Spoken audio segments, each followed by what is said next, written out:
I'd like to request a moment of silence for the victims and their families, please.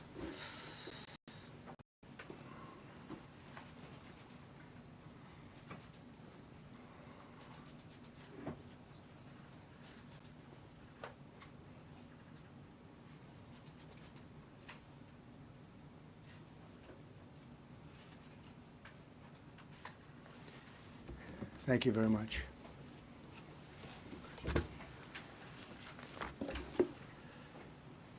I speak to you this morning in an hour of anguish for our nation.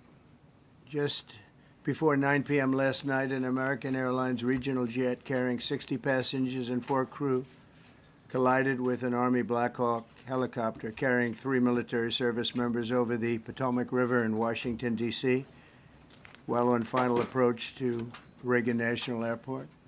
Both aircraft crashed instantly and were immediately submerged into the icy waters of the Potomac. Real tragedy. The massive search and rescue mission was underway throughout the night, leveraging every asset at our disposal, and I have to say the local, state, federal, military, including the United States Coast Guard in particular, they've done a phenomenal job. So quick, so fast. It was mobilized immediately. The work has now shifted to a recovery mission. Sadly, there are no survivors. This was a dark and excruciating night in our nation's capital and in our nation's history, and a tragedy of terrible proportions. As one nation, we grieve for every precious soul that has been taken from us so suddenly, and we are a country of really, we are in mourning. This has really shaken a lot of people, including people, very sadly, from other nations who were on the flight. For the family members back in Wichita, Kansas, here in Washington, D.C., and throughout the United States and in Russia, we have a Russia contingent, some very talented people, unfortunately, were on that plane. Very, very, very sorry about that. Whose loved ones were aboard the passenger jet. We can only begin to imagine the agony that you're all feeling. Nothing worse.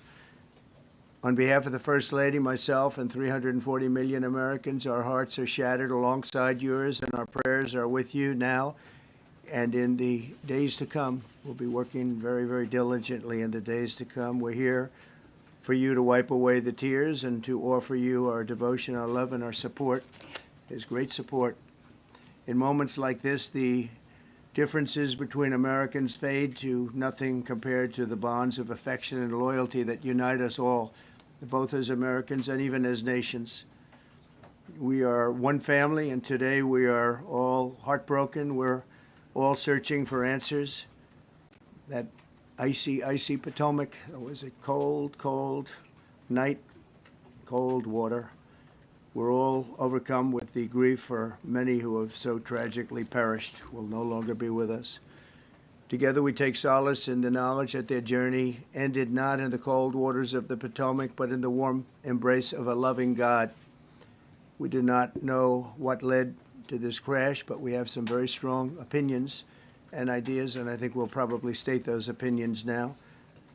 Because over the years I've watched as things like this happen, and they say, well, we're always investigating, and then the investigation 3 years later, they announce it. We think we have some pretty good ideas, but we'll find out how this disaster occurred, and we'll ensure that nothing like this ever happens again. The FAA and the NTSB and the U.S. military will be carrying out a systematic and comprehensive investigation. Our new Secretary of Transportation, Sean Duffy, his second day on the job when that happened. It's a rough one. We'll be working tirelessly. He's a great gentleman. The whole group these are great people, and they are working tirelessly to figure out exactly what happened.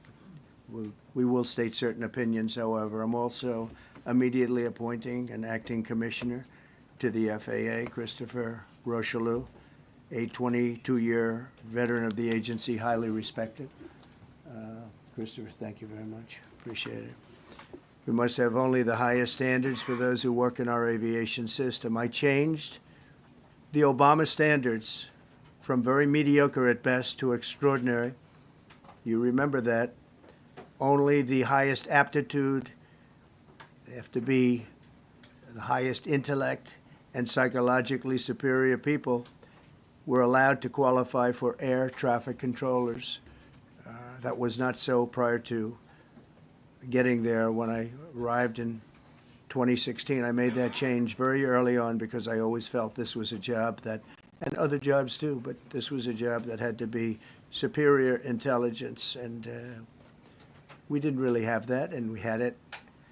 And then when I left office and Biden took over, he changed them back to lower than ever before. I put safety first. Obama, Biden, and the Democrats put policy first. And they put politics at a level that nobody's ever seen, because this was the lowest level. Their policy was horrible, and their politics was even worse.